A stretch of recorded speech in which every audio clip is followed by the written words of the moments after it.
Hello and welcome to the capital study circle. Capital study circle में आप सभी का स्वागत है। जैसा कि हमारा मॉडर्न इंडियन हिस्ट्री का लेक्चर चल रहा है, आज लेक्चर नंबर 5 है जिसमें हम डिस्कस करेंगे पंजाब को। इससे पहले हमने आपसे बात की और आपको बताया कि किस तरह से ब्रिटिश एम्पायर इंडिया में एक्सपेंड होता है। मॉडर्न इंडियन हिस्ट्री में हम ब्रिटिश एम्पायर को देखते हैं, उसके बाद के आज तक की जो हिस्ट्री है उसको देखते हैं।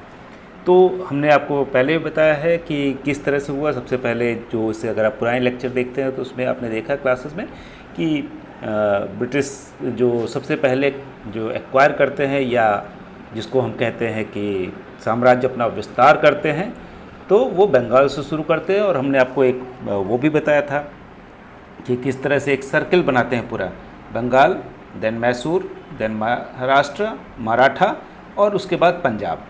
तो हमने ये बंगाल का देख चुके हैं और मैसूर टीपू सुल्तान हैदर अली इन लोगों को देख चुके हैं। मराठा में बाजीराव शिवाजी से लेके हमने जो बालाजी बाजीराव और दूसरे जो इधर के पेशवा थे उनको तक का हिस्ट्री देखी और किस तरह से उनको ब्रिटिश एम्पायर ने अपने अधीन कर लिया।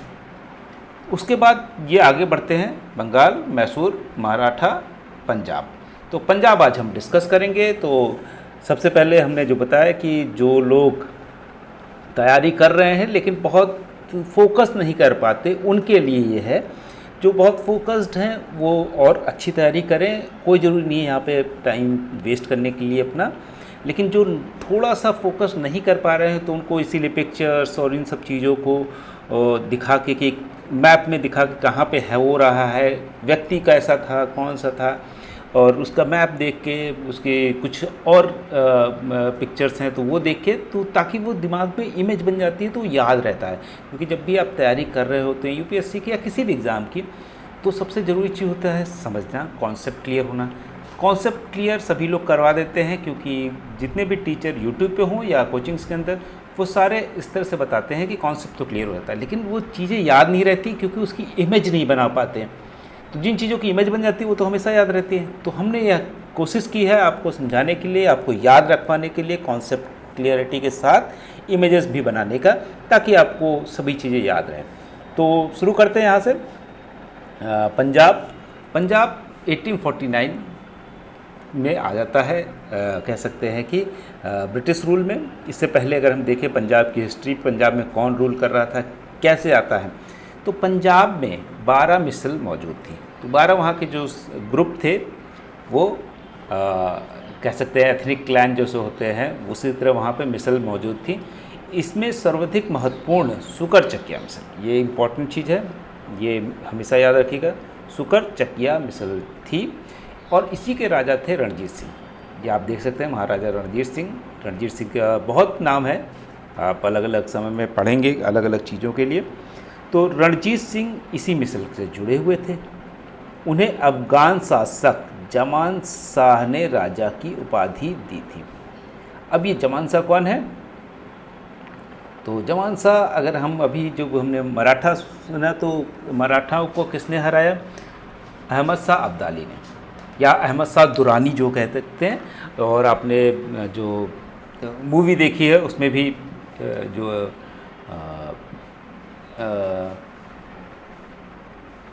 हाँ, ये रणवीर सिंह की मूवी बाजीराव मस्तानी, तो वो जो बालाजी बाजीराव जो थे वो जिनसे हार जाते हैं बाद में, अहमद शाह अब्दाली या अहमद शाह दुरानी अफ़गानिस्तान के शासक थे। बहुत ही कह सकते हैं शौर्य था उनका, बहुत ज़्यादा वो ब्रेव थे, बहादुर थे, और उनकी वजह से अफ़गानिस्तान का जो कंधार था वो अपनी कैपिटल बनाते हैं। और इधर इंडिया में मुग़ल लोगों को बहुत परेशान करते हैं, दिल्ली तक आने की कोशिश करते हैं और एक तरह से दिल्ली छोड़ना पड़ता है मुग़लों को।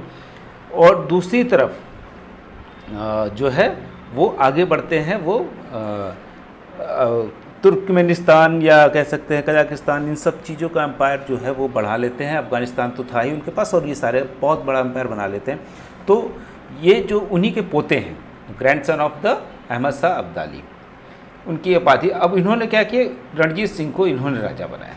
वहाँ का पंजाब एरिया इन्होंने ले लिया था, पंजाब एरिया उसी समय ले लिया था जब बाजीराव हार जाते हैं। और उस समय क्योंकि मुग़ल भी कमज़ोर हो चुके थे तो मराठा अपने कह सकते हैं उभार पे थे, और मराठाओं ने मुग़लों को साइडलाइन कर दिया था और इस एरिया को, पंजाब का एरिया से टैक्स वसूलना ये सब काम वो कर रहे थे। लेकिन क्या हो रहा था कि बाद में हमेशा अब्दाली उनको पीछे धकेल देते हैं और उस एरिया पे कब्जा कर लेते हैं, और इस एरिया में जो रणजीत सिंह को 1799 में रणजीत सिंह ने लाहौर को अपनी राजधानी बना देते हैं। इनको राजा बनाया, उन्होंने जो है लाहौर को राजधानी, आज के समय लाहौर पाकिस्तान में है। लाहौर जो है बहुत हमेशा से कैपिटल रहा, ब्रिटिश टाइम में भी रहा, उससे पहले भी रहा, तो इसलिए लाहौर बहुत बड़ा शहर हो गया था। पंजाब का सबसे मशहूर शहरों में एक है लाहौर। उसके बाद अगर आप देखेंगे 1809 ईस्वी में British governor general Lord Minto के प्रतिनिधि मेटकॉफ ने रणजीत सिंह के साथ अमृतसर की मैत्रीपूर्ण संधि की। तो पहले क्या करते हैं, ये तो मैत्रीपूर्ण संधि कर रहे थे, ब्रिटिश हर जगह पे कोशिश कर रहे थे कि बातचीत से हो, कि हम उसमें स्टेट में इंटरफेयर कर सकें।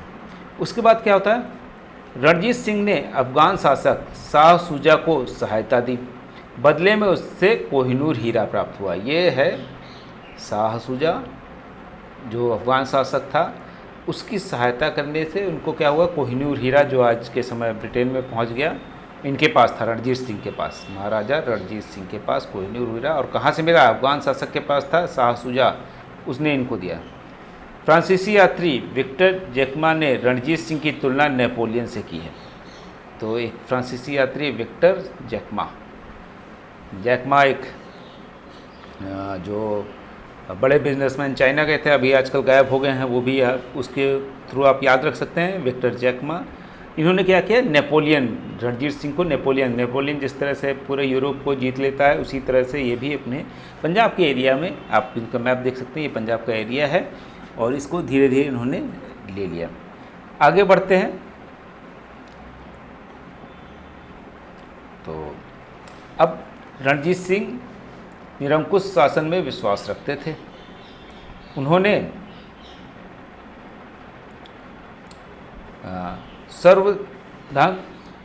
सर्वधाम सेना के गठन में दिया, सर्वाधिक ध्यान सेना के गठन में दिया, और यूरोपीय पद्धति से सेना का गठन किया। इसे एशिया की दूसरी सबसे बड़ी सेना कहा गया। तो क्या हुआ, ये सबसे अधिक फोकस इसीलिए नेपोलियन की था। नेपोलियन में अपनी जो सेना थी वो बहुत उस पर फोकस करता था, और ये भी अपनी फोकस करते थे, और यूरोपीय पद्धति से इन्होंने बनाया। जिस तरह से यूरोप की सेना छोटी होने के बावजूद बड़ी बड़ी सेनाओं को हरा दे रही, तो उस तरह से उनकी ट्रेनिंग करना, उनके ऊपर पैसा खर्च करना, उनको सहूलियत देना, ये सब चीज़ें शुरू हुई।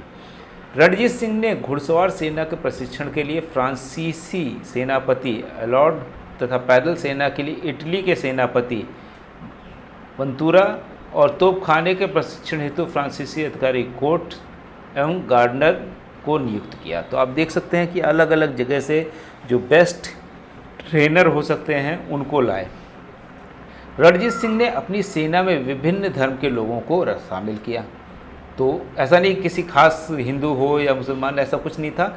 और उस समय तक रिलीजन को लेके चीज़ें नहीं बटी हुई थी, और सभी की सेना में सभी लोग होते थे। मुग़ल सेना में हिंदू भी जाते थे, इधर यहाँ इनकी सेना में मुसलमान भी हैं, और अब जो मराठा सेना में मुसलमान भी होते थे, हिंदू भी होते थे। तो ऐसा नहीं कि धर्म के नाम पे भारत उस समय नहीं बटा हुआ था कि उस धर्म के लोग ही सेना में होंगे, जहाँ जो सेना पैसे दे रही हो उसके साथ चले जाते थे सैनिक। आगे बढ़ते हैं।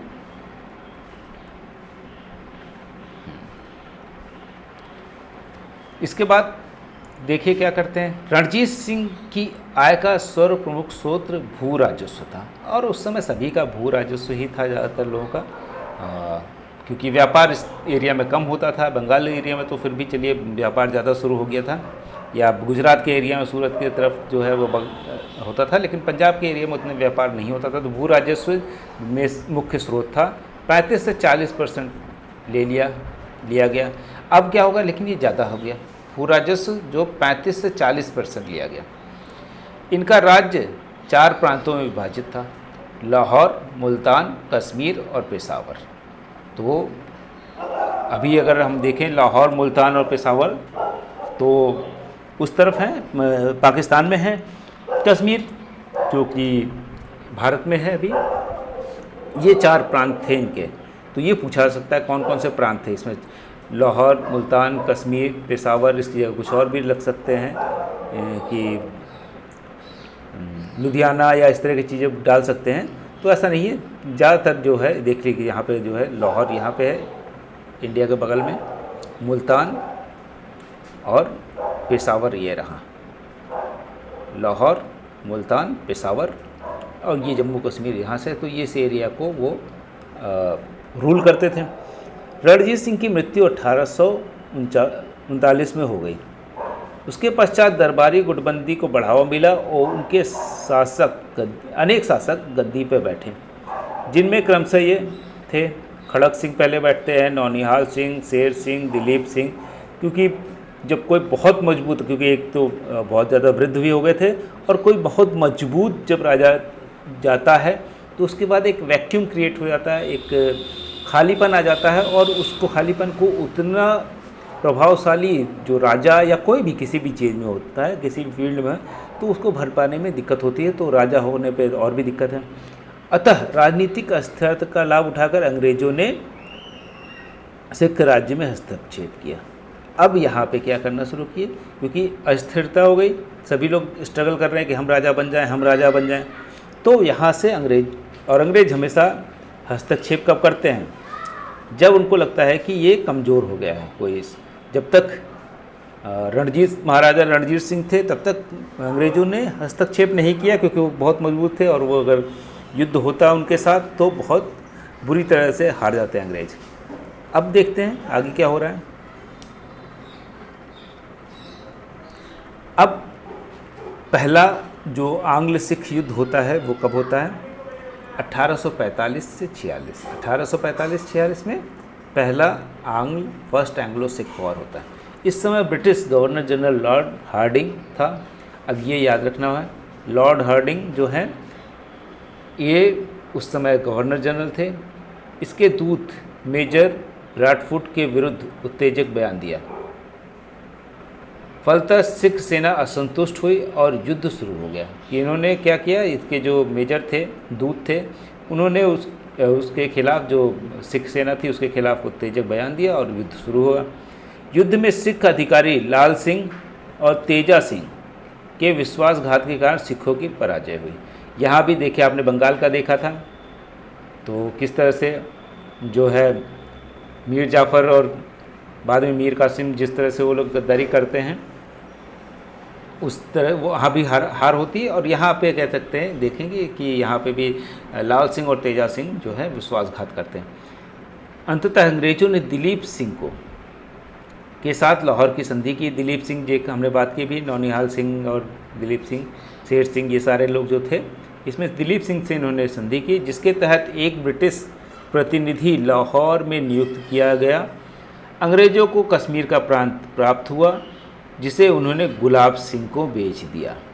आगे चलकर अंग्रेज़ों ने दिलीप जो है अभी उनको वहाँ का राजा बनाया। तो गुलाब सिंह जो है बेच दिया अंग्रेज़ों ने कश्मीर। और ये फिर कश्मीर का जब हम इशू उठाएंगे तो हम बताएंगे किस तरह से गुलाब सिंह के बेटे जो हरी सिंह हैं, फिर हरी सिंह के बेटे आप देखेंगे कि वो किस तरह से उनके ही खानदान के लोग, हरी सिंह जब भारत आज़ाद होता है उस समय राजा रहते हैं। और उसके बाद अगर हम देखें तो उनके पुत्र कर्ण सिंह बाद में कांग्रेस में रहते हैं बहुत दिनों तक। और जो है वो तब से उनका राज कश्मीर में चल रहा था। तो कश्मीर को अंग्रेज़ों को बेच दिया किसने, दिलीप सिंह ने।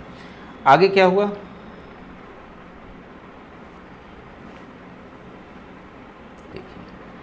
तो दिलीप सिंह से पुनः भैरोवाल की संधि की। अब दिलीप सिंह से उन्होंने फिर से संधि की, जिसके तहत रानी जिंदन कौर की संरक्षिता समाप्त कर दी गई। अब लाहौर दरबार में एक स्थायी ब्रिटिश सेना रखी गई, जिसका खर्च दिलीप सिंह के द्वारा दिया जाने लगा। तो अब फिर से एक संधि हुई और जिस संधि में क्या हुआ कि स्थायी सेना रख दी गई, ब्रिटिश सेना रखी गई। और इसी तरह से आपने देखा तो हर जगह पे ये कर रहे हैं कि ब्रिटिश सेना तो रखेंगे, लेकिन उसका सहायक संधि जिसको हम बोलते हैं कि सहयोग करने के लिए रख रहे हैं सेना, लेकिन खर्च कौन देगा, जो भी राजा होगा।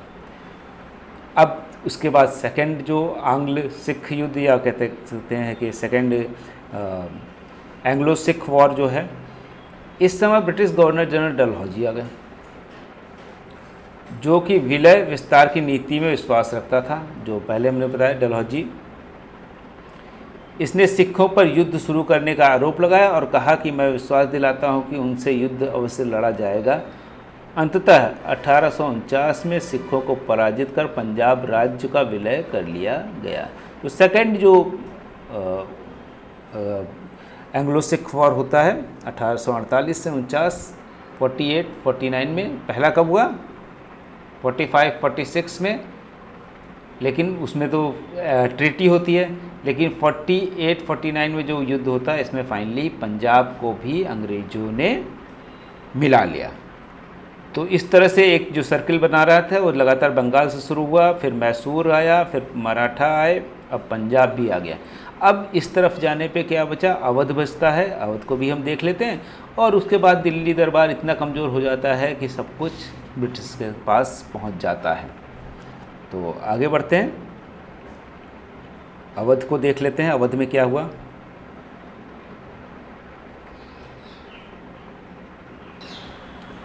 तो इसके बाद हम देखते हैं कि अवध पे किस तरह से ब्रिटिशर्स ने कब्जा किया। 1856 में पूरी तरह से कब्जा कर लिया था अवध में। 1857 की लड़ाई इसीलिए होती है, तो उसमें काफ़ी जो लोग लखनऊ या उसके आसपास रहते हैं वो जानते होंगे ब्रिटिश रेजिडेंसी के बारे में, जहाँ पे अंग्रेज़ों और जो भारतीय सेना थी उसके बीच काफ़ी जंग हुई और ब्रिटिशर्स को घेर लिया गया था और उनको घेर के मतलब पूरी तरह से खाने के लिए भी नहीं था उनके पास और कोई सपोर्ट भी नहीं था, और वो अंत बहुत से लोग लड़ाई मारे गए, बहुत से लोग भूख से बीमारी से अंदर मारे गए। तो अभी भी लखनऊ के अंदर रेजिडेंसी एक घूमने की जगह है और ब्रिटिशर्स काफ़ी वहाँ पे आते हैं। तो ये जो बेसिक है कि शुरू कहाँ से होता है। सादत खां जो है पहली बार बनाए जाते हैं अवध के गवर्नर। अभी तक आगरा से चलते थे और ये जो है अवध को अलग प्रांत बना दिया गया सादत खां को, क्योंकि सादत खां जो थे ये औरंगजेब के साथ इनका रूल 1680 से लेके 1739 तक 49 तक चलता है। तो अब ये जो 25 साल की उम्र में अपने पिताजी के साथ औरंगजेब के साथ, इनके पिताजी भी गए थे लड़ने और औरंगजेब भी के साथ ये लड़ने जाते हैं, बहादुरी से लड़ते हैं और मराठाओं के अगेंस्ट में जो औरंगजेब की लड़ाई थी उसमें ये साथ देते हैं। उससे खुश होकर औरंगजेब जो है इनको फिर अवध का नवाब बना देता है। तो और भी चीज़ें होती हैं, लेकिन बेसिकली है कि 1680 से 1749 तक ये रहते हैं। सादत खान ने स्वतंत्र अवध राज्य की स्थापना की, एक अलग अवध राज बन गया। यहाँ पे देखिए पहले ये आगरा से चलता था कि यहाँ पे आगरा कैपिटल थी, तो यहाँ पे अब ये अलग से अवध का रीजन हो गया, जहाँ पे आप लखनऊ देख सकते हैं, फैजाबाद यहाँ पे था, जहाँ पे इधर ये जो एरिया है अवध का, और इस एरिया की भाषा को अवधी बोला जाता है, जिसमें उर्दू और हिंदी और दूसरे भाषाओं का मिक्सचर होता है, जिसमें थोड़ा बहुत ब्रज का भी आ जाता है टच। तो ये सारी चीज़ें, तो बाद में इसने फैजाबाद को अपनी राजधानी बनाया। तो हमने बताया यहाँ पे फैजाबाद है, लखनऊ उस समय राजधानी नहीं थी, लखनऊ बाद में शिफ्ट होती है, जब वाजिद अली शाह और ये सब लोग आते हैं तब शिफ्ट होती है। तो अब ये क्या हो रहा है कि नादिर शाह को दिल्ली पे आक्रमण के लिए आमंत्रित करते हैं ये, और भेद खुलने के डर से आत्महत्या कर लेते हैं, क्योंकि नादिर शाह जो है मुग़लों के अगेंस्ट और मुग़लों के साथ ये लड़े थे, तो भेद खुलने पे ये आत्महत्या कर लेते। अब इसके बाद देखते हैं कि सफदरजंग, इसके बाद जो नवाब बनते हैं वो सफदरजंग बनते हैं। सफदरजंग एक्चुअली जो सादत खां थे, इनके पास कोई लड़का नहीं था, तो इनकी 5 बेटियां थी। उस 5 बेटियों में से एक की शादी इन्होंने जो की, बड़ी बेटी की, वो सफदरजंग से की। सफदरजंग जो थे वो, तो जो सफदरजंग है ये इनकी सादत खां की बहन के बेटे हैं, और क्योंकि ये कज़न्स में शादी हो सकती है, तो इन्होंने अपनी बेटी की शादी अपनी बहन की सादत खान ने अपनी बेटी की शादी जो है अपनी बहन की बेटे से कर दी। तो बेटे उनके सफदरजंग हैं और ये जो है मुग़ल सम्राट अहमद शाह ने इसे अपना वज़ीर बनाया, अतः ये नवाब वज़ीर के नाम से भी जाना जाता है। तो और ये बाद में आप देखते हैं सफदरजंग मकबरा भी है दिल्ली के अंदर, इन्हीं के नाम से है। उसके बाद देखते हैं तो उनके पुत्र जो हैं शुजाउद्दौला वो बनते हैं नवाब यहाँ के, अवध के। तो 1754 से लेकर 75 तक ये रहते हैं। इसने मुग़ल बादशाह शाह आलम सेकंड को शरण दी। तो शाह आलम सेकंड जब भगा दिए जाते हैं, जो कहते हैं अहमद शाह दुरानी इनको भगा देता है, तो वो आते हैं इनके शरण में और अवध में। और पानीपत का जो थर्ड युद्ध हुआ था जिसमें अहमद शाह अब्दाली या दुरानी जो और मराठों के बीच में हुआ था, तो मराठों ने सोचा था कि ये उनकी मदद करेंगे क्योंकि ये तो मुग़ल एम्पायर के अधीन थे और उस समय मुग़ल एम्पायर और इसमें ट्रीटी भी हुई थी। तो इन्होंने सोचा कि ये भी उनकी मदद करेंगे, लेकिन इन्होंने क्या किया, शुजाउद्दौला ने अफ़गान शासक अहमद शाह अब्दाली का साथ दिया। यहाँ से चीज़ें बदल जाती हैं। अब इसके बाद ये जो वहाँ पे अहमद शाह अब्दाली, इसको अभी हमने पंजाब पढ़ा ना, अब्दाली अहमद शाह अब्दाली का कब्जा हो जाता है क्योंकि मराठा हार जाते हैं और ये अपना अवध के रीजन में तो अपना इंडिपेंडेंट रहते हैं, लेकिन उस तरफ का जो पंजाब का रीजन है उधर अहमद शाह अब्दाली और उनके बाद में जो हमने बताया उनके पोते जमन शाह, और जमन शाह के ही टाइम पे महाराजा रणजीत सिंह थे। तो वो तो इधर की बात हो गई। ईस्ट में क्या हो रहा है, उसी समय हम जब बंगाल को देख रहे थे तो देखिए अब कनेक्ट हो रहा है। क्या हुआ, रणजीत सिंह वाला जो एरिया है वो कैसे मिला रणजीत सिंह को, क्योंकि अहमद शाह अब्दाली ने कब्जा कर लिया और यहाँ के जो शाह आलम जो मुग़ल सम्राट थे वो भाग के इनके पास पहुँच गए, शुजाउद्दौला के पास। शुजाउद्दौला जो है इनके पास थे और मराठाओं और मुग़लों में ट्रीटी थी कि हम एक दूसरे का सहयोग करेंगे। और लेकिन मराठा जब पानीपत का थर्ड युद्ध होता है तो मराठा अहमद शाह अब्दाली से हार जाते हैं और इसका एक बड़ा रीज़न ये रहता है कि शुजाउद्दौला जो है अपनी सेना नहीं भेजता मराठाओं के सपोर्ट में और उसकी वजह से ये हार जाते हैं। तो ये एरिया जो चला गया उधर, और उसमें ही आप देखेंगे अफ़गानी शासकों के पास रहता है। फाइनली अफ़गानी शासक जो महाराजा रणजीत सिंह को लाहौर देते हैं और उसके 4 प्रांत जो हैं उनको दे देते हैं। तो रणजीत सिंह इस तरफ मराठा हार चुके हैं, मैसूर हार चुके हैं, ब्रिटिश एम्पायर में आ चुका है। और उसी समय शुजाउद्दौला, अब इस समय अभी नहीं, ये तो जिस समय ये हो रहा है उस समय तो हारे नहीं हैं, इस समय अभी मराठा हार चुके हैं, लेकिन ब्रिटिश अभी नहीं आए, मैसूर पे भी नहीं आए। अभी ये बंगाल पे उस समय ब्रिटिश कब्जा कर रहे थे 1754 से 75 तक। क्यों, अब जो है इनके साथ ही साथ दिया, इसके साथ बक्सर के युद्ध में, बक्सर का युद्ध जो होता है, इन्होंने मीर कासिम का साथ दिया। मीर कासिम जो वहाँ से हटा दिए गए थे बंगाल से, वहाँ के जो नवाब थे वहाँ से भगाए गए थे, तो वो भाग के शुजाउद्दौला के शरण में आए थे। इधर से अहमद शाह आलम भी आ गए। तो कहने के लिए टोकन जो मुग़ल एम्पायर भारत का शासक शाह आलम है और शाह आलम की सेना और शुजाउद्दौला की सेना और मीर कासिम की सेना मिलके बक्सर के युद्ध में अंग्रेज़ों से हार जाती है। और वहाँ से क्या होता है, इसके पश्चात अंग्रेज़ों से इलाहाबाद की ट्रीटी होती है। तो ये भी हमने पढ़ा था जब हम बंगाल पढ़ रहे थे, उस समय भी आया और इस समय भी देखे। तो याद करना है कि बक्सर की लड़ाई में कौन कौन था, शुजाउद्दौला, शाह आलम सेकंड और जो है मीर कासिम, ये तीनों लोग मिलके भी हार जाते हैं। आसफुद्दौला उसके बाद 1975 आ जाता है, 1775।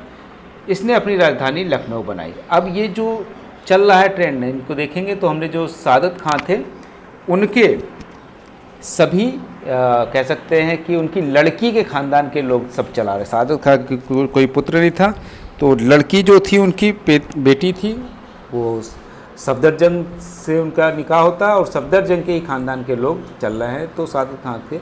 अब यहाँ से आसफुद्दौला आते हैं। इसने अपनी राजधानी लखनऊ बनाई तथा वहाँ एक विशाल इमामबाड़े का निर्माण किया। तो आप यहाँ पे देख सकते हैं, शुजाउद्दौला को देख सकते हैं, आसफुद्दौला को देख सकते हैं। आसफुद इसी को इसीलिए आसफी इमामबाड़ा भी कहते हैं कि आसफुद्दौला ने बनाया था। इसके बारे में बहुत सी भ्रांतियाँ भी हैं, बहुत सी किंवदंतियाँ भी हैं, जो बोला जाता है अलग अलग समय में कि उस समय एक अकाल पड़ गया था। अकाल में लोगों के पास खाने को नहीं था, अनाज राजा के पास या नवाब के पास तो स्टोर होता है, या नवाब मदद भी करना चाहे तो किसको कितनी मदद करेंगे। तो इसकी वजह से माना यह जाता है कि ये इमामबाड़ा उसी लिए बनवाया गया था। बहुत बड़ा इमामबाड़ा है, इसमें ईरानी आर्किटेक्ट ने इनको बनाया, बाहर से कारीगर आए और लगभग उस एरिया के जितने भी लोग थे वो सभी लोग इसमें कंट्रीब्यूट करते थे, मजदूरी करते थे और उनके बदले उनको अनाज मिलता था। तो अकाल से बचने के लिए ये बनाया जाता था और बनता रहा काफ़ी। अब किंवदंती ये है कि लोग बोलते हैं कि रात में उसको तुड़वा देते थे, सुबह फिर बनवाते थे, फिर ऐसा सिर्फ बोला जाता है, ऐसा होगा नहीं। लेकिन क्योंकि इतना बड़ा स्ट्रक्चर खड़ा किया गया तो काफ़ी लोगों को रोज़गार मिला और उस रोज़गार के थ्रू सभी लोग सम्मानजनक तरीके से लोगों को खाने को मिलता था। अदरवाइज़ राजा चाहे तो सबको फ्री में बंटवा सकता था, लेकिन फ्री में बंटवाना वो सम्मान नहीं रहेगा। तो इसलिए उसने अपनी राजधानी लखनऊ बनाई और यहाँ से, क्योंकि इससे पहले अभी तक कहाँ थी, फैजाबाद थी। और 1975 आते आते क्या हो रहा है, उसके बाद बीच में तो आसिफउद्दौला ने इमामबाड़ा बनाया। इसके बाद आप देख सकते हैं आगे क्या होता है। आगे आ जाते हैं नवाब वाजिद अली शाह। 1847 से 56 तक ये रहते हैं वाजिद अली शाह।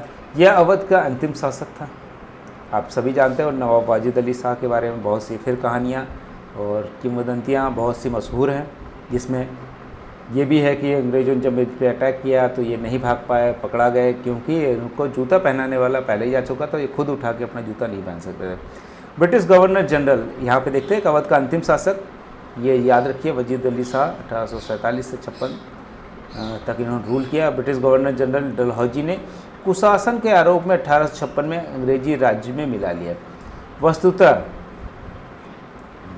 आउटम के नेतृत्व में एक सरकारी रिपोर्ट प्रस्तुत की जिसमें अवध के शासन की आलोचना की गई। इस रिपोर्ट के आधार पर अवध का विलय हुआ था। तो वाजिद अली शाह माना यह जा रहा था कि बहुत ही अच्छे शासक नहीं थे और इनके अंदर नवाबी बहुत ज़्यादा थी, लेकिन ऐसा दूसरी रिपोर्ट उसी समय अगर देखें तो अवध के संदर्भ में एक गैर सरकारी रिपोर्ट भी है बिशप हीबर की, वो कैप्टन लॉकेट ने तैयार की, जिसमें अवध के शासन की प्रशंसा की गई। तो इसकी प्रशंसा भी की गई और फाइनली जो है 1856 में इनसे जब चला जाता है तो 1857 में एक विद्रोह होता है जो सैनिक विद्रोह से शुरू होकर यहाँ तक पहुँचता है। अभी हमने जो बताया आपको कि रेजिडेंसी, जो ब्रिटिश रेजिडेंसी बनाई जाती है जिसमें अंग्रेज वहाँ पे शासन रूल करते थे। और अभी अगर आप उस तरह से देखेंगे तो इमामबाड़े का जो एरिया है और उसके अलावा जो दूसरी तरफ एरिया है थोड़ा सा दूर पे अगर देखें ब्रिटिश रेजिडेंसी है, यहाँ पे उनका शासन था ब्रिटिशर्स। तो 2-3-4 किलोमीटर 2 किलोमीटर की दूरी होगी और यहाँ से उन्होंने घेर लिया था जब 56 में इनकी सत्ता चली गई और ये तो जेल में चले गए। और जो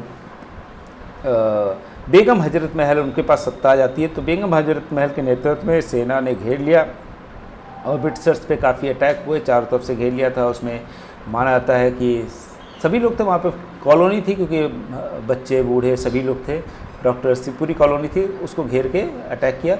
और उस समय तक ब्रिटिशर्स के पास कोई सपोर्ट सिस्टम नहीं था, अंदर जितनी सेना थी या जितने हथियार थे उतने तो लड़े, लेकिन अंत में वो हार गए और उनको मार दिया गया। लेकिन बाद में जो है कैप्टन कैंपबेल के नेतृत्व में एक सेना भेजी गई और यहाँ से भागना पड़ा। बेगम हजरत महल भाग के शरण लेती है नेपाल में और दूसरे तमाम सारे जो विद्रोही थे वो भाग गए और उनको जो पकड़ में आया उनको पूरी तरह से ब्रूटली, जिसको मारा जाता है कि किसी को पेड़ पे टांग दिया गया, फांसी लगाया, किसी को तोप के आगे बांध के उड़ा दिया गया। तो जितने भी विद्रोही थे उनको बहुत बुरी तरह से मारा गया। तो ये तो अवध पे कब्जा है। तो हमने देख लिया पूरा बंगाल, मैसूर, मराठा, पंजाब, अवध का रीजन हमने देख लिया। अब हम आगे बढ़ेंगे तो कल और टॉपिक पे बात करेंगे। तो ये आपको आई होप कि समझ में आ गया होगा। इसमें जो चीज़ें इम्पॉर्टेंट हैं वो मैंने हाईलाइट भी कर दी है। आप इसको एक स्टोरी की तरह डेट्स को, इन सब चीज़ों को याद रख सकते हैं।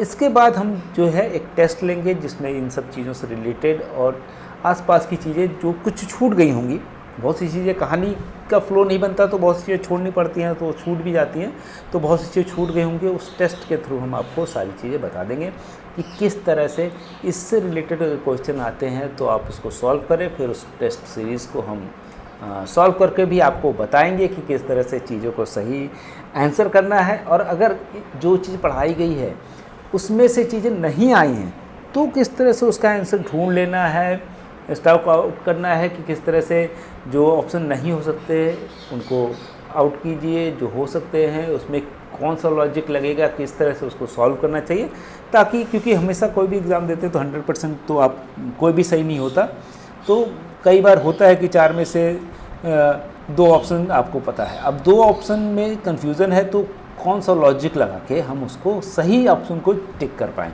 क्योंकि हम नहीं क्लियर है कि यही सही है तो लॉजिक लगा लेंगे। तो जितनी कहानी बताई है, जिस तरह से हमने बताया है, पिक्चर्स दिखाई है, मैप दिखाए हैं, उन सब के थ्रू आप चीज़ों को याद रख लीजिए, और जब हम टेस्ट सीरीज़ करेंगे टेस्ट के बाद आपको सारी चीज़ें इससे रिलेटेड कोई भी क्वेश्चन अब अगर आ जाता है तो वो आपका गलत नहीं होगा, ये मैं गारंटी दे रहा हूँ। सिर्फ आपको इतना देखना है कि उस टेस्ट को भी ध्यान से देखना, और टेस्ट का जो एक्सप्लेनेशन होगा उसको देख लेंगे तो ये कंप्लीट हो जाएगा कि जो चीज़ें इसमें छूट गई हैं, क्योंकि कहानी बनाते समय बहुत सी चीज़ें छूट जाती हैं तो उसमें हम बहुत सी चीज़ें डालेंगे और टेस्ट को और उसको लॉजिक बता देंगे किस तरह से। तो आज का लेक्चर छोटा है लेकिन ठीक है, आज हम यहाँ ख़त्म करते हैं। कल एक नए लेक्चर के साथ फिर आएंगे और उसी के साथ हम टेस्ट प्रिपेयर करेंगे। ये जो पीरियड है, जो ब्रिटिश एम्पीरियलिज्म है, उसका जो टेस्ट होगा वो हम आपको जल्दी लाएंगे, 1-2 दिन के अंदर जल्दी करेंगे, तो टेस्ट के लिए भी रहे। और अगर आप टेस्ट सीरीज़ लगातार इसकी जो देते रहेंगे, हर टॉपिक के बाद एक टेस्ट होगा, उस टेस्ट को सभी लोग देते रहेंगे, तो मॉडर्न इंडियन हिस्ट्री तो कंप्लीट हो जाएगी। उसके बाद हम विदिन मंथ जो है, मंथ तो नहीं, 45 दिन लगेंगे, ये ख़त्म कर देंगे, और उसके बाद हम टेस्ट सीरीज़ जो है वो करेंगे, और बाकी जो मेडिवल और जो एंशिएंट हिस्ट्री है उसको भी हम जल्दी ख़त्म कर देंगे। तो थैंक यू वेरी मच। आप अगर जुड़े रहना चाहते हैं तो आप चैनल को सब्सक्राइब कर लीजिए, और अगर कोई मिस्टेक हो गई हो, कई बार बोलते समय हम सोचते कुछ और बोल जाते हैं, या कई बार लिखने में गलती हो जाती है, तो अगर वो है तो आप ज़रूर पॉइंट आउट कीजिए, उसको हम सुधार लेंगे, ताकि आने वाले जो दूसरे लोग हों वो उसको सही ढंग से समझ सकें या सही जानकारी उनके तक पहुँचे। थैंक यू वेरी मच, और चैनल को सब्सक्राइब कर लीजिए। और अगर हमसे कांटेक्ट करना चाहते हैं तो हमारा फ़ोन नंबर है 6001203135 पे कॉल कर सकते हैं, व्हाट्सएप कर सकते हैं, सबसे ईजी है, कभी भी किसी भी टाइम कर सकते हैं। 6001939975 पे हमारी वेबसाइट विजिट कर सकते हैं www.capitalstudycircle.com। फेसबुक, इंस्टाग्राम और टेलीग्राम पे हम कैपिटल स्टडी सर्कल के नाम से हैं। ईमेल हमारा है thecapitalstudy20@gmail.com, और इस पर हमको मेल कर देंगे तो आपको अगर किसी भी चीज़ का PDF हिंदी, इंग्लिश या किसी भी सब्जेक्ट से रिलेटेड या किसी भी मीडियम से आपको इमीडिएटली आपको मेल किया जा सकता है, अगर हमारे रिपॉजिटरी में होगा तो। Thank you very much.